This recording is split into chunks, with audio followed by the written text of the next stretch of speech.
శ్రీ పోతన భాగవత భక్తి యోగం. గానం అభినవ పోతన, ఆంధ్ర భాగవత శుకయోగి బ్రహ్మశ్రీ వేదమూర్తులైన కరణె కృష్ణమూర్తి భాగవతార్ గారు. వినండి, తరించండి.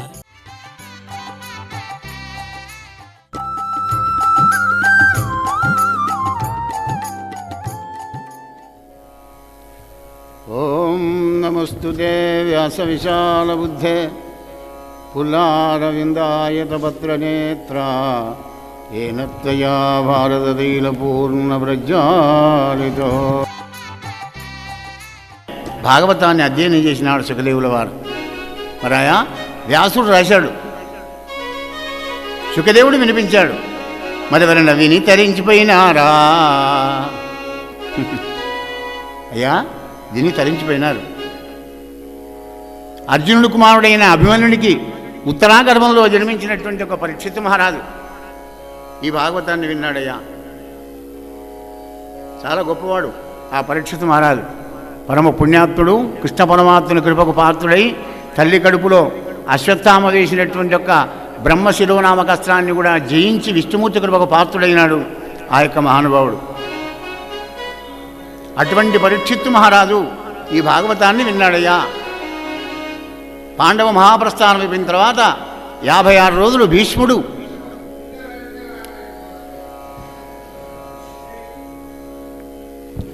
భీష్మపితామహుడు పాండవులకు ధర్మాలన్నీ కూడా చెప్పినాడు. 56 రోజులు ఉత్తరాయణ రాగానే భీష్మపితామహుడు భాగవత భక్తిలో పరమపదాన్ని పొందాడు. ఆ తర్వాత పరీక్షిత్తుకు పట్టం కట్టి పాండవులందరూ కూడా మహాప్రస్థానానికి వెళ్ళారు. మంచి లగ్నం లోపల అనుకూల గ్రహోదయమున సర్వగుణోత్తర బల సూచకంబైన మంచి లగ్నమున పాండవ వంశోద్ధారకుండైన కుమారుండు జన్మించిన.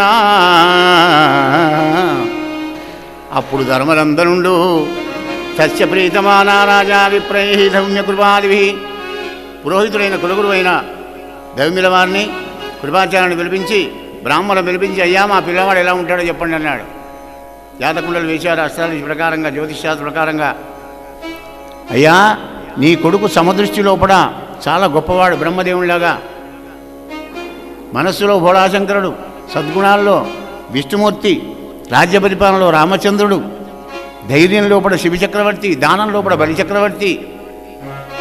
ఇలా పెక్కేళ్ళు జీవించి బ్రాహ్మణ శాపంతో గంగానదీ తీరంలో కళేబరం విడిచి మోక్షాన్ని పోతాడయ్యా ధర్మరాజా, నీ యొక్క మనవడు అని చెప్పినాడు. చెప్పగానే కృష్ణ నిర్యాణం విన్న తర్వాత మరి వెంటనే పాండవులందరూ మహాప్రస్థానానికి వెళ్ళిన తర్వాత పిల్లవాడైన పరీక్షిత్తుకు పట్టం కట్టినారు. పట్టం కడితే పూజ్యంగా రాజ్యాన్ని పరిపాలన చేస్తూ ఇరావతి అనే పుణ్యాత్రాలను వివాహం చేసుకొని జనమేజయుడు ఆదిగా 4 కొడుకులను కన్నాడు పరీక్షిత్ మహారాజు.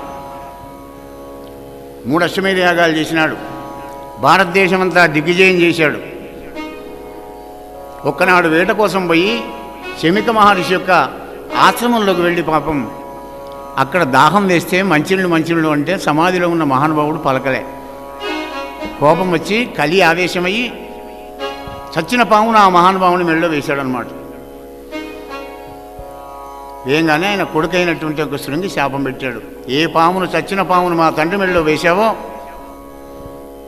అదే పాముతోని నువ్వు తక్షకుడనే విష సర్పంతో మరణింతువుగాక ఇవాటికి ఏడవనాడు అని శాపం పెట్టాడు. అటువంటి పరీక్షిత్ మహారాజు పాపం ఎప్పుడైతే శాపప్రాప్తులైనాడో ఎందుకు నాకు ఈ రాజ్యం అనుకున్నాడు. హస్తినాపురానికి 140 కిలోమీటర్ల దూరంలో ఉన్న భాగీరథీ నది ఒడ్డుకు వచ్చాడు. గంగానదిలో స్నానం చేసినాడు. దర్భలు పరుచుకొని ప్రయోగిష్ఠుడైనాడు. అమ్మా గంగమ్మ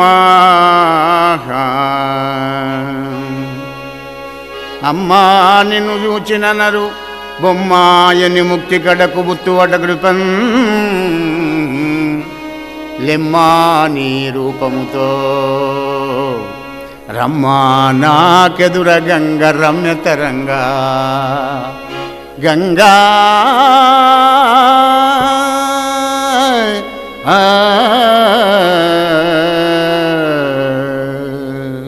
తల్లి గంగ అంటేనే పుణ్యమట.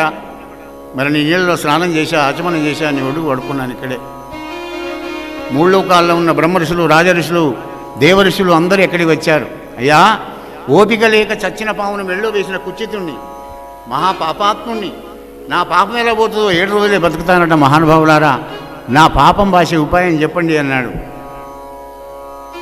అడిగితే వాళ్ళు ఆలోచన చేస్తున్నారు. అయ్యా, చాలా గొప్పవాడి నువ్వు, విష్ణుమూర్తి కృపకు పాత్రుడైనటువంటి మహాభక్తుడు, ఏం చెప్పుదామా అని వాళ్ళు విచారం చేసే లోపడే మహానుభావుడు 16 ఏళ్ల వయసులో వస్తున్నాడు సుఖదేవుల వారు, అవధూతోత్తముడు. దిగంబరా దిగంబర శ్రీపాదవల్లభ దిగంబరా దిగంబరా దిగంబరా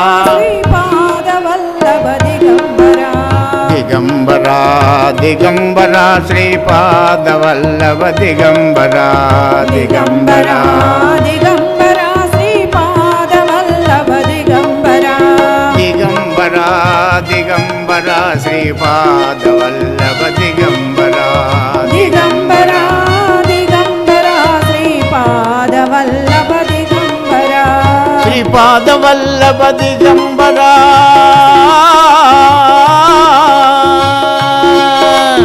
శ్రీపాదవల్లభ దిగంబరా దిగంబరా దిగంబరా దిగంబరా దిగంబరా శ్రీపాదవల్లభ దిగంబరా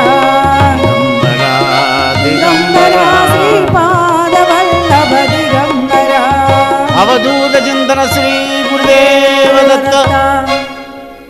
అలా రాగానే అందరూ లేచి శిరస్సుపై చేతులపై హస్తాలు పెట్టుకొని నమస్కారం చేశారు అవధూతోత్తముడికి సుఖయుగుల వారికి.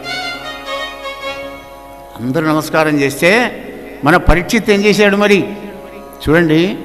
చిన్న విషయం దగ్గర నుంచి పెద్ద పారమార్థిక విషయాన్ని కూడా మనకు ప్రబోధం చేసుకుంటూ మనల్ని మేలుకొలుపుతుంది. భాగవతం అంటే వట్టిది కాదు. భాగవతం అంటే నీ పుట్టినప్పటి నుంచి నువ్వు మళ్ళీ దేహం జాలించే వరకు మళ్ళీ తిరిగి తల్లి గర్భంలోకి రానటువంటి ఒక్క మందును ప్రసాదించే మహావైద్యశాల భాగవతం.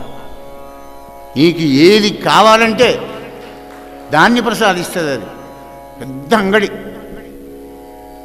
అంగట్లో పోయి నువ్వు ఏమైనా కొరుకో. అందుకే అన్నాడు భాగవతం భాగవతం భాగవతం భాగవతం భాగవతం భాగవతం భాగవతం భగవంతుని కథ భాగవతం భాగవతం భాగవతం ఫస్ట్ పాట భగవంతుని కథ భాగవతం భాగవతం భాగవతం భగవంతుని కథ భాగవతం భాగవతం భాగవతం శ్రీకృష్ణదేవుని మనోగతం భాగవతం భాగవతం శ్రీకృష్ణదేవుని మనోగతం. మొదటి పాట భాగవతం మొదటి పాట వ్యాసమునీంద్రుని వ్రాత బలం భాగవతం భాగవతం వ్యాసమునీంద్రుని మనోగతం భాగవతం భాగవతం సుఖయోగీంద్రుని గాన ఫలం భాగవతం భాగవతం సుఖయోగీంద్రుని గాన బలం భాగవతం భాగవతం బమ్మెరపోతన మకరందం భాగవతం భాగవతం బమ్మెరపోతన మకరందం పరమహంసలకు పరమార్థం ఇది శ్రీహరి అవతార వరుస క్రమం పరమహంసలకు పరమార్థం ఇది శ్రీహరి అవతార వరుస క్రమం భాగవతం భాగవతం జ్ఞాన వైరాగ్యముకిది నిలయం భాగవతం భాగవతం జ్ఞాన వైరాగ్యములకిది నిలయం భక్తజనులకు బ్రహ్మానందం భక్తజనులకు బ్రహ్మానందం భవసాగరమునకిది పోతం భాగవతం భాగవతం భగవంతుని కథ భాగవతం. నవరసాలకిది నిలయం. నవరసాలు ఉన్నాయి భాగవతం లోపల. ధర్మ సుమాల మణిహారం భాగవతం. అంటే మన జీవన విధానానికి ఏమి కావాలో దాన్ని అందించేటువంటి ఒక దివ్య ఔషధం భాగవతం. కనుక భాగవతోత్తముడైన ఆ పరీక్షను మహారాజు అందరూ నమస్కారం చేయగానే సాష్టాంగ దండ ప్రణామం చేసినాడు. ఎలా? గురువులకు కానీ, దేవాలయం లేకపోతే దైవానికి కానీ, సాధు సజ్జనులకు కానీ నమస్కారం ఏ విధంగా చేయాలో కూడా భాగవతం ప్రబోధం చేస్తుంది. పాలము నేలమోపి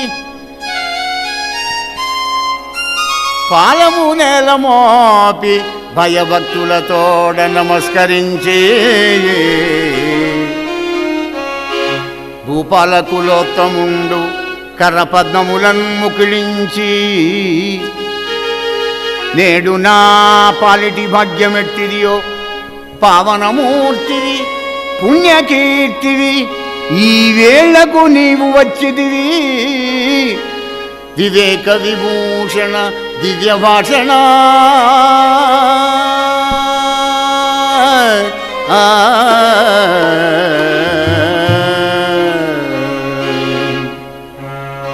దిగంబరంగా ఉన్నాడండి అవధూతోత్తముడు.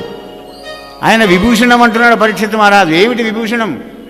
వివేక విభూషణ. నహి జ్ఞానేన సదృశం పవిత్రమే విద్యతే. జ్ఞానాన్ని మించినటువంటి ఒక పవిత్ర వస్తువు, గొప్పది వస్తువు ఏదీ లేదన్నమాట. అదే విభూషణంగా ఉన్నాడు మహానుభావుడు సుఖదేవుల వారు. వివేక విభూషణ దివ్య భాషణ. ఒక్కొక్కళ్ళు మాట్లాడుతుంటే మనల్ని ఓదారుస్తుంటే ఇంకా వినాలనిపిస్తుంది. ఈ ఒక్కొక్కళ్ళు మాట్లాడితే వీడు దుంపదేగా ఎప్పుడైపోతారో వీడిది ఏం చంప తింటాడు అని మనసులో అనుకుంటాం. పైకంటే వాడేం ఫీల్ అవుతాడు అని. వాళ్ళకు మరి దివ్య భాషణ చేసేటువంటి వాళ్ళు ఉత్తమోత్తముడు సుఖదేవుల వారు. అప్పుడు ఏమన్నాడు? అయ్యా మహానుభావ, ఎక్కడి పోయినా ఆవు పాలు బితికి ఎంతసేపు ఏమైనా ఉంటావాడు. మరి నేను 7వ నాడు మరణిస్తా. ఇవాళ రేపు ఎల్లుండే పోయేవాడికి, దేహాన్ని వర్జించే దేహనారికి ఏమి చింతించినా, ఏమి జపించిన, ఏమి గావించిన, ఏమి వినినా, ఏమి సేవించిన ఎన్నడు సంసార పద్ధతింబాయునో చెప్పుమా. 5 అడిగాడండి.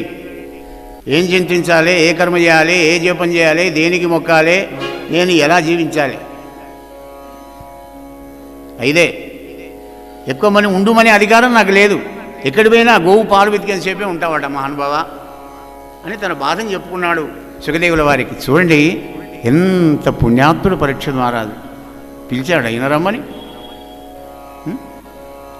ఆయన వచ్చాడు. నా అమృతం పోయడానికి తగిన పాత్ర దొరికింది. అప్పుడు అన్నాడు సుఖదేవుల వారి నోట్లోంచి మొదటి శ్లోకమే ఇదన్నమాట. నరేంద్ర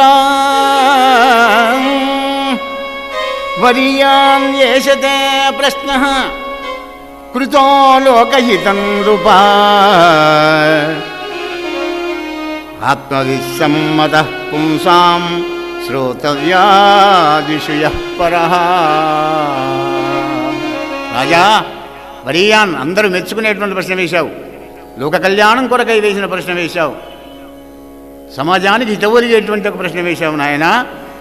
ఆత్మవిత్తులైనటువంటి మహానుభావులు సంతోషపడేటువంటి ఒక ప్రశ్నను వేశావు రాజా పరీక్షిత్ మహారాజా. గృహంబు లోపల గృహమేధులకు వారు ఆత్మతత్వంబులేశమైన ఎరంగరు అంగనారద్రనిద్రాశక్తిదను రాత్రిపోవు కుటుంబార్థ బుద్ధినకము పశుకళత్ర పుత్ర బాంధవ దేహాది సంగమెల్ల తమకు సత్యమనుచు కాపురములు చేసి కడపట దత్తురు కనియు కానరు అంత్యకాల సరణి. హే రాజన్, గృహం లోపల ఉండి ఇల్లే దేవాలయం, వంటబోళ్లే దేవుళ్ళు అనుకుంటూ భావించుకుంటూ చేసిందే చేసుడు, రాసిందే రాసుడు, కూసిందే కూసుడు, మేసిందే మేసుడు, రెండోది కొత్తది ఏమైనా ఉన్నదా? ఏం లేదు కదా. అలా చేసుకునే వాళ్లకు ఆత్మ మీదికి పోతుందా, పరమాత్మ మీదికి పోతుందా? పోదయ్యా. ఎందుకు? పగలల్లో ధనం సంపాదించడంలో వెళ్ళిపోతుంది సమయం అంతా. రాత్రి నిద్రలో పోతుంది. టైరే ఉంటాడు కదా, హాయిగా నిద్రపోతాడు. ఈ సమయం ఏది? కనియు కానరు అంత్యకాల సరణి. పెక్కేళ్ళు జీవిస్తామని వీడు అనుకుంటాడు. కానీ కావున సర్వాత్మకుడైన మహావైభవోపేతుడైనటువంటి యొక్క విష్ణుమూర్తే ఆకర్ణింపన్ సేవింపన్ వర్ణింపన్ భావింపన్ జపించన్ భావ్యుడదుపా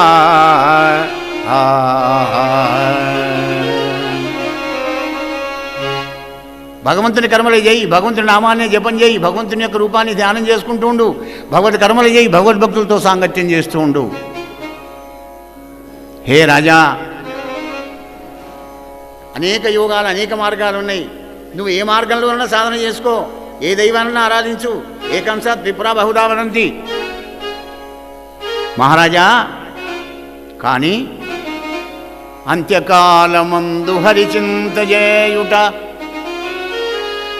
అంత్యకాలమందు హరిచింత చేయుట పుట్టువునకు ఫలము భూవరేంద్ర.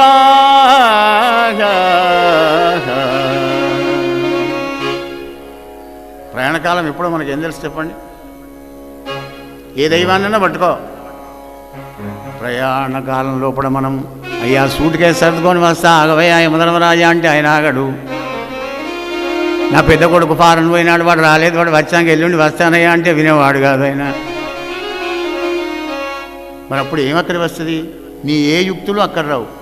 ప్రయాణకాలే మనసాచలేనా భక్త్యాయుక్తో యోగ బలేన చైవా. భక్తి అనే యుక్తి పనికి వస్తుంది. భక్తి మాన్మే ప్రియోనరా అని అన్నాడు భగవంతుడు భగవద్గీత అంతా చూస్తే. భాగవతం అంతా ఇక్కడ చూసిన భక్తి మార్గమే చాలా గొప్పది.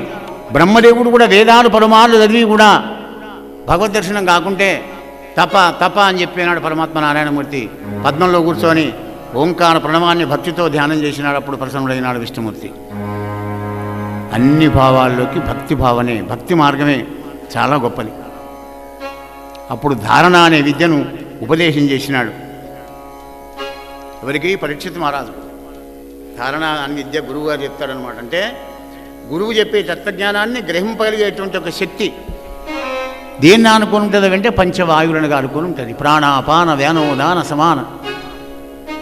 ఈ 5 వాయువులను ప్రాణాయామం ద్వారానే వశం చేసుకుంటే పంచప్రాణాలు, పంచవాయువులను ఆనుకొని పంచప్రాణాలు ఉంటాయి, పంచేంద్రియాలు ఉంటాయి, పంచకోశాలు ఉంటాయి.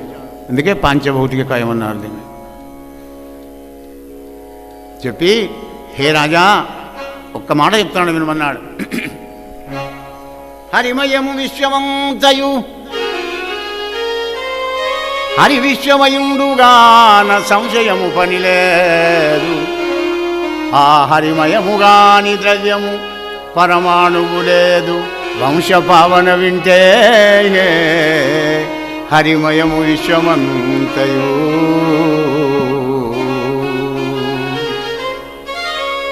అణువణువులో పరమాత్మే ఉన్నాడు. ఆయన లేనటువంటి ఒక స్థలం కానీ రూపం కానీ ఏది లేదు. ఓతప్రోతమై ఉన్నాడు మొత్తం. పూలదండలో దారం ఎలా ఉందో అలా ఉన్నాడు పరమాత్ముడు. అందుకే హరి హరి హరి హరి అనరా దరిజేరడు గతి గనరా. హరి హరి అనరా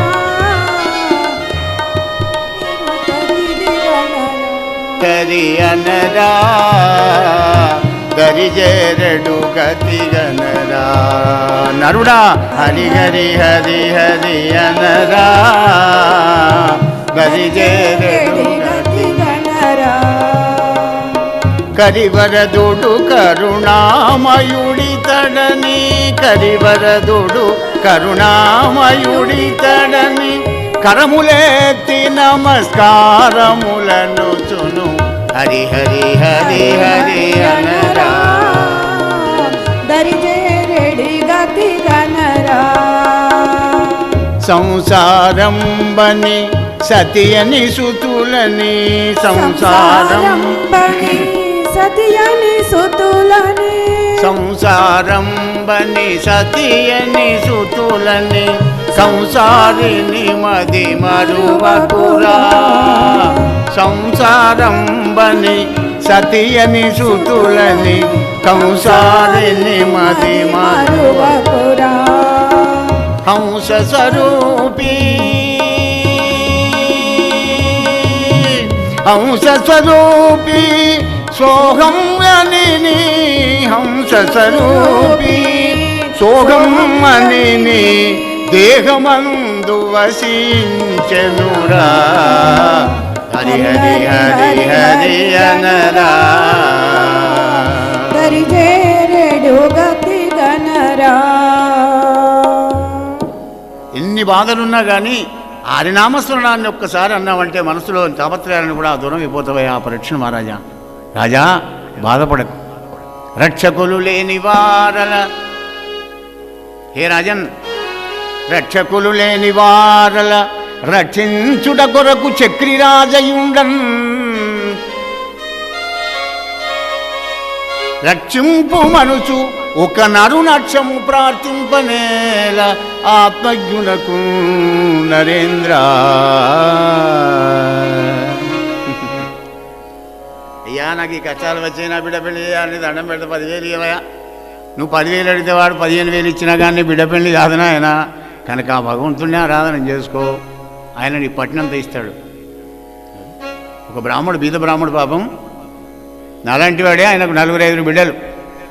పూర్వకాలం లోపల రాజులను ఆశ్రయించేవాళ్ళు. బ్రాహ్మణ అనుగ్రహం ఉండేదన్నమాట. రాజా ఇలా అయిందే అనగానే, అయ్యా నీ బిడ్డల కుమార్తెల వివాహానికి సామాగ్రి ఇస్తాను పొమ్మనేవాళ్ళు. రాజా అనుగ్రహం ఉండేది. ఒక బ్రాహ్మడు పోయినాడు, అయ్యా పిల్లవాళ్ళు ఆడపిల్లవాళ్ళు ఎదిగారు, నేను మరి ఈ విధంగా వివాహం చేయాలి అని కోరుకోగానే బ్రాహ్మణుడు చూశాడు. బ్రాహ్మణుడు ఓపికను కనిపెడదామని రాజు అన్నాడు కదా, అయ్యా వారం 10 రోజులే నాకు రాపమన్నాడు. రోజు నిత్యం భాగవతం పారాయణం చేసుకుంటాడు పాపం. మళ్ళీ వారంగానే మళ్ళీ పోయినాడు. అయ్యగారి యొక్క 15 రోజులు ఆగిరాపో. రాజా ఏం మాట్లాడేశాం. మళ్ళీ వచ్చాడు. మళ్ళీ 15 రోజులు ఎంతలో అయిపోతాయి, అనంత కాలగమనంలో రవంత జీవన పయనం కదా. మళ్ళీ వెళ్ళాడు. అయ్యగారి యొక్క 10 రోజులు ఆగిరాపో. సరే, అవసరం పెద్దదండి, అందులోకి దరిద్ర బాధ ఇంకా పెద్దది. ఇంటికి వచ్చాడు, చదువుతూ ఉన్నాడు. చదవంగా ఇగో ఇది వచ్చిందండి 2వ స్కందంలో పద్యం.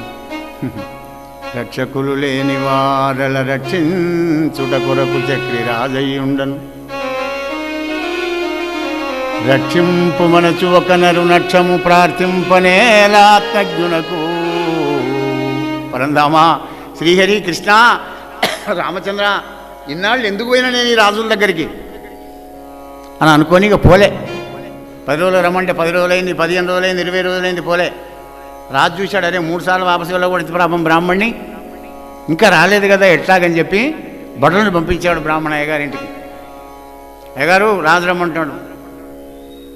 గదగద పంపుతున్నాడు. రాజు అంటే అప్పుడు భయం లేదు కదా, పోయినాడు. అయ్యా బ్రాహ్మడు వచ్చాడండి. కుశలోత్తమా 10 రోజులకు రమ్మంటే ఎందుకు రాలేదు, 2 రోజులు 20 రోజులైంది ఆలస్యం. అయ్యా నేను నిత్యం భాగవతం పారాయణం చేస్తా, ఆ భగవంతుడు రక్షకుడు ఉండగా ఇక మీలాంటి వాళ్ళ దగ్గరికి నేను వచ్చుడు, మళ్ళీ 10 రోజులకు రానుడు, మళ్ళీ 15 రోజులకు రానుడు, ఎందుకని నేను రాలేదయ్యా, క్షమించండి నా తప్పైతే అన్నాడు. ఆహా బ్రాహ్మణోత్తమా, నీ 4 కుమార్తెలకు కావాల్సినంత ధనకనక వస్తువానాలు పట్టుకొని వెళ్ళవయ్యా. అంటే భగవంతుడు కరుణించకపోతే ప్రపంచం కూడా కరుణించదు. అందుకే పరమాత్ముడిగా నువ్వు దాసుడవుగా ప్రపంచమంతా నీకు దాసత్వం చేస్తుంది. ఎందుకంటే దాసత్వంలో ఉన్నటువంటి ఒక ఆనందం పెద్దగా లేదు. అందుకే ఎప్పుడు గడ్డిపోచమై ఉండు అంటాడు గురువుగారు. మహావృక్షమై ఉంటే తుఫాను వస్తే వేళ్లలోంచి కూడా మహావృక్షం కింద పడుతుంది, కానీ గడ్డిపోచకు ఏం కాదు. అలా ఉండాలన్నమాట. అనేటి స్వతసిద్ధుడైన ఆత్మను గురించి చెప్పి, హే పరీక్ష మహారాజా, అనేక సంవత్సరాలు బ్రహ్మదేవుడు కూడా తపస్సు చేసి ఈ యొక్క భగవంతుడి కృపకు పాత్రుడైనాడు. అటువంటి బ్రహ్మ నారదుడు చెప్పినటువంటి ఒక భాగవతం నేను నీకు వినిపిస్తాను. ఎందుకంటే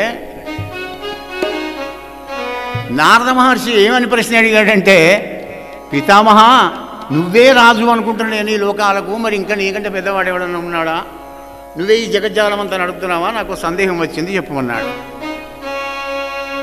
అంటే అప్పుడు బ్రహ్మ అన్నాడు కదా, నాయనా నారదా, నేనెంతటి వాడిరా బాబు, కారణ కార్యహేతువగు కంజదళాక్షుణ కంటి అన్యులెవ్వారలు లేరు తండ్రి. కారణం కార్యం హేతువు మూడు తానే సృష్టి స్థితి లయాలు చేసే శ్రీమన్నారాయణమూర్తి ఒక్కడే ఉన్నాడు ఆయన. నేను కానీ శివుడు కానీ విష్ణుమూర్తి కానీ ఆయన లీలను తెలుసుకోలేము బాబు. నారదా, నువ్వు అడిగేమనుక చెప్తున్నాను. ఆ మహాత్ముడైన పుండరీకాక్షుడు సర్వజ్ఞుడు. సూర్యునికి, అగ్నిదేవునికి, చంద్రునికి వెలుగును ప్రసాదించేటువంటి ఒక అక్షర పరబ్రహ్మస్వరూపమే ఆ శ్రీమన్నారాయణమూర్తి అని సంక్షిప్త భాగవతం చెప్పినాడు సుఖదేవుల వారు. చెప్తున్నాడు పరీక్షిత్ మహారాజుకు, రాజా అదే భాగవతాన్ని నేను నీకు వివరిస్తున్నానయ్యా అని బ్రహ్మ నారదునికి చెప్పిన భాగవతాన్ని, సంక్షిప్త భాగవతాన్ని చెప్తున్నాడు. అన్యకథానులాపములు అహర్నిశమున్ వినునట్టి సత్క్రియాశూన్యములైన కర్ణముల జూసూరిజనస్తుత సర్వలోక సన్మాన్యములైదనర్చు హరిమంగళ దివ్య కథామృతంబు సౌజన్యత గ్రోలుమయ్యా, సౌజన్యత గ్రోలుమయ్యా బుధ సత్తమనే వివరించి చెప్పేదా.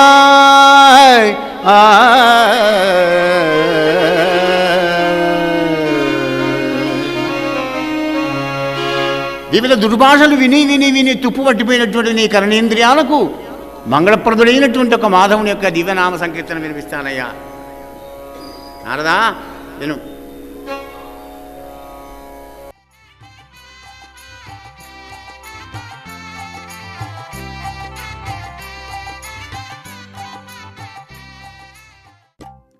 శ్రీ పోతన భాగవత భక్తి యోగం. గానం అభినవ పోతన, ఆంధ్ర భాగవత శుకయోగి బ్రహ్మశ్రీ వేదమూర్తులైన కర్ణె కృష్ణమూర్తి భాగవతార్ గారు. వినండి, తరించండి.